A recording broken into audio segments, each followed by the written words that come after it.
Alright, so now we are going to model a fairly easy object. If you haven't had much practice in Blender, I think this video will be useful for you, because the techniques shown here are pretty simple and beginner friendly. It is a good way to practice because the video itself will not be that long. We're going to start with a cube for a base, and I will scale it on the Z-axis just like this. Press Tab, select the back face and move it on X-axis. Select the front face and scale it on Y-axis, this way we will give our base more non-uniform look. Now let's tab out and apply the scale with Ctrl A. This will help our modifiers work correctly in the future. Now I will select the back face and snap 3D cursor to it with Shift S. Let's tab out and add a new cylinder. So I will open the menu down here and set number of segments to 16. I think it will work out nice. Now press R and then Z and rotate it 90 degrees, and after that let's scale it down just like this. I will move it a bit as well. And then scale on the Y-axis. Now we can press Ctrl A and apply the scale, and here I will move it a tiny bit down so our base would be inside of this cylinder. And I will also adjust the size and its position until I like the result. So we're going to mirror this cylinder. So let's tab into Edit mode, press Ctrl R, left click and then right click to keep the loop cut in the middle. I will add a mirror modifier and then remove the right half of the object.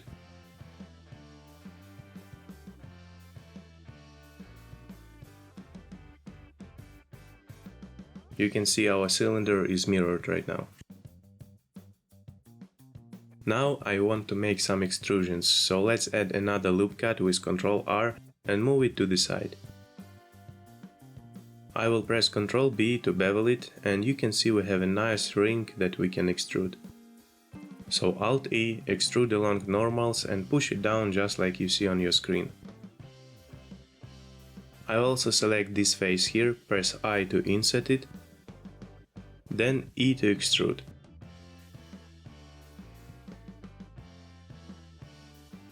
Now let's select Bevel modifier and press Ctrl+3 to add a subdivision surface modifier. And I will play with Bevel modifier until I see what I like and make it 3 segments. I think it looks nice, so now we will work on another extrusion to make some sort of legs that are coming out of a cylinder and are attached to it. So let's add one more loop cut and push it to the left. Then Ctrl B and make the bevel wider. Alt E and extrude along normals. Now I will press P and then S to separate by selection, and you can see we have a separate object right now. To go into local view, press / and it will help us focus on the object more. So let's go to the edit mode, select both edges, then press E, S to scale it down, and let's block the Y-axis. You can do it by pressing Shift Y. Now press Ctrl E and choose Bridge Edge Loops, and you can see we've connected the edges. Now let's go to edit mode, select this face here, then hold Ctrl and select the same face from the other side, and you can see we have selected all the faces that are between these two. Now press E to extrude it up. Now we should press / to exit local view, and let's move the upper part a bit more.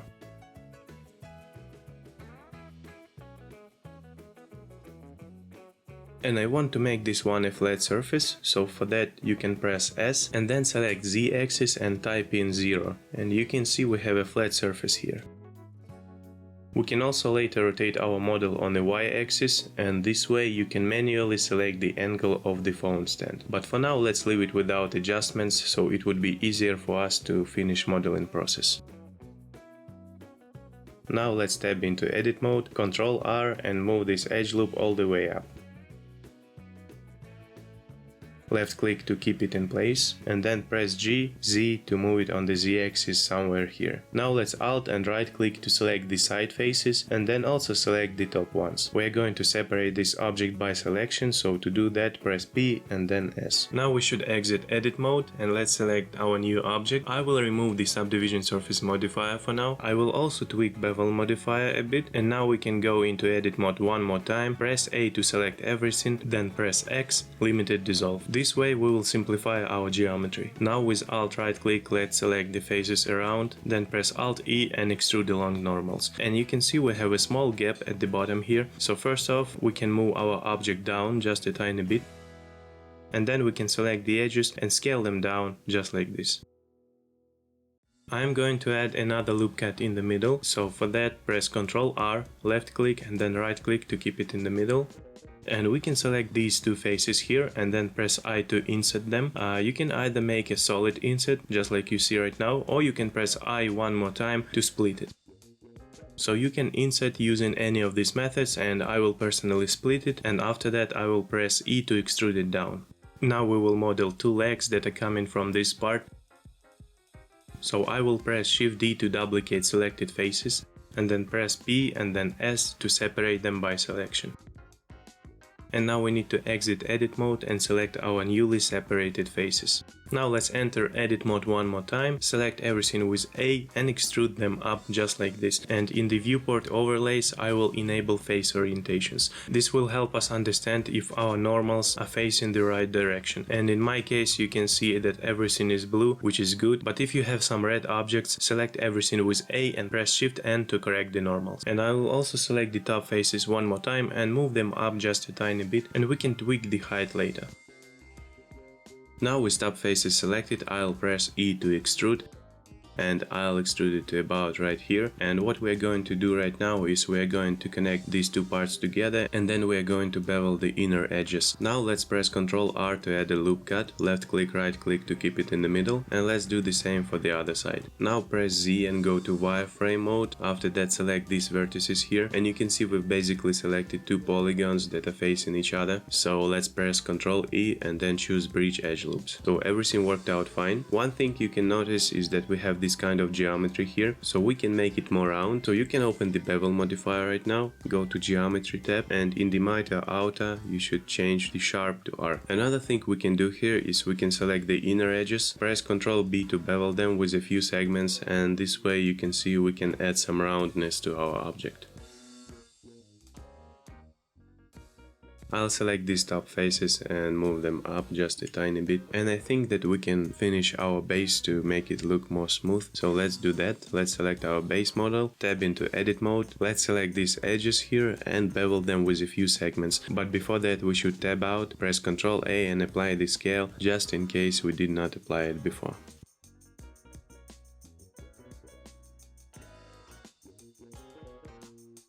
Okay, so I like how it looks, and we can actually go into the top view right now, select the vertices here and scale them on the Y-axis.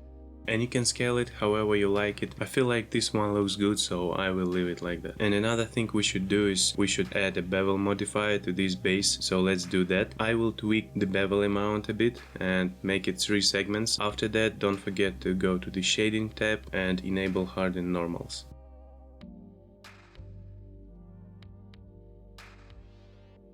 Okay, so everything looks fine for now, and now I will take this cylinder and duplicate it with Shift D, move it up, just like you see right now, and let's also scale it while blocking the Y-axis, so S, Shift Y, and scale it down just a tiny bit. Now we're going to modify this object a bit, so it would look different from the one that is below it, so let's tab into edit mode.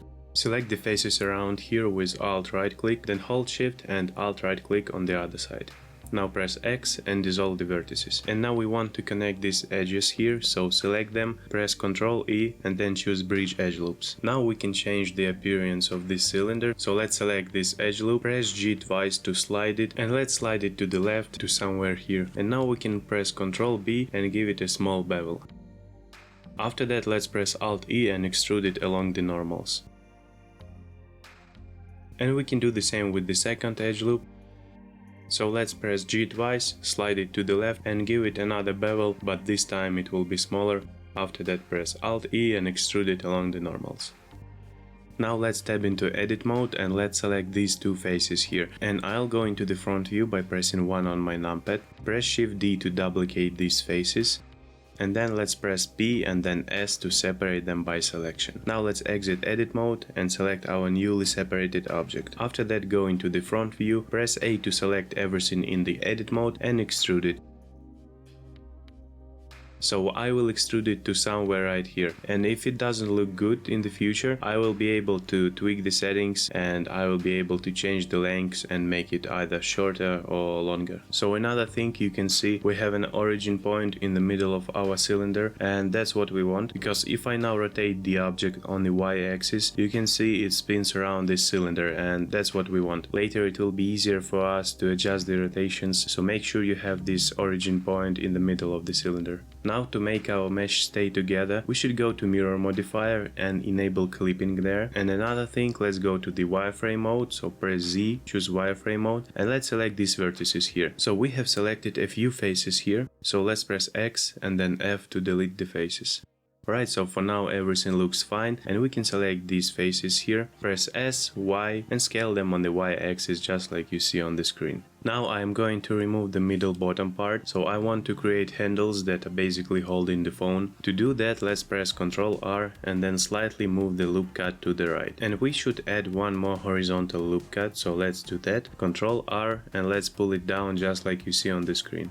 Now we should select these faces here and then press X, F to delete them. And we still want our topology to be clean, so we're going to work on that right now. Let's select these two edges and press F, then press Ctrl R to add a loop cut in the middle of the face. And now we need to connect these two faces together. So what we're going to do is we're going to select these two vertices and press F to connect them. Now let's select one edge, then select the opposite one and press F to fill them. And let's do the same for the bottom part.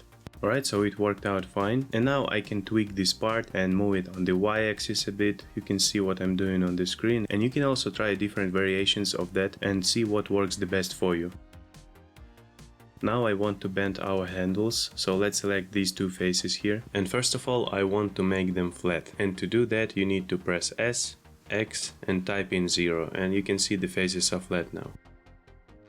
Alright, so what we want to do is we want to put a 3D cursor above the edges here, just like you see on the screen, so try to make a straight line. Now while in edit mode, let's select our spin tool and let's change the axis here. So for me it is going to be the y-axis. And now we need to spin it, so you just take the slider and move it to the left. I will spin it 70 degrees and I will also extrude this one slightly. And now I will put a 3D cursor here one more time and I will spin it on 76 degrees.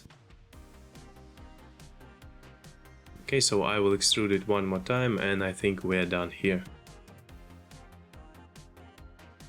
And another thing I can do is I can tweak the settings a little bit. I will slightly change the model and I will see what works the best for me. So right now I will just select the vertices and move them around to see what gap looks better in my case. Right now we can create paths on our handles, so to do that we should enter edit mode, select this face and then Ctrl and right click on this face here, Shift D to duplicate it, then P, S to separate it by selection. Now tab out, select our newly separated object, go into edit mode, select everything, press Ctrl E and extrude it along the normals. And I'll scale it on the y-axis, so S, Y to scale it like this, and let's apply the scale with Ctrl A. And I can also play with bevel settings here, so we can tweak the bevel amount and see what works the best, so you can do that as well and see what you like the most. Now while in edit mode we can create one more path, so Ctrl R, let's add a loop cut and put it up somewhere here. Now I will select this vertex, press Shift S and snap the cursor to it. Then Shift A, let's add a cube, scale it down on the Z axis and then scale it on the Y axis just like you see on the screen. And I'll move it up just a tiny bit. Ctrl A to apply the scale. And now we want to select the side edges here. And to do it quickly you can press Ctrl plus Alt and right click and you will select all the edges around. After that, let's Ctrl B and bevel our cube, so I will add a bunch of segments here to make it look round, just like you see on the screen. And I will also add a bevel modifier here, so I will make it 3 segments and I will set a small bevel amount here. After that, W, shade smooth, and in the shading tab let's enable harden normals. Alright, so we have finished modeling our phone stand. I will tweak some settings and I'll play around with lengths, so I will slightly change the model, select some vertices and move them around to see what works better. And feel free to do the same, so right now you can see what I'm doing on my screen.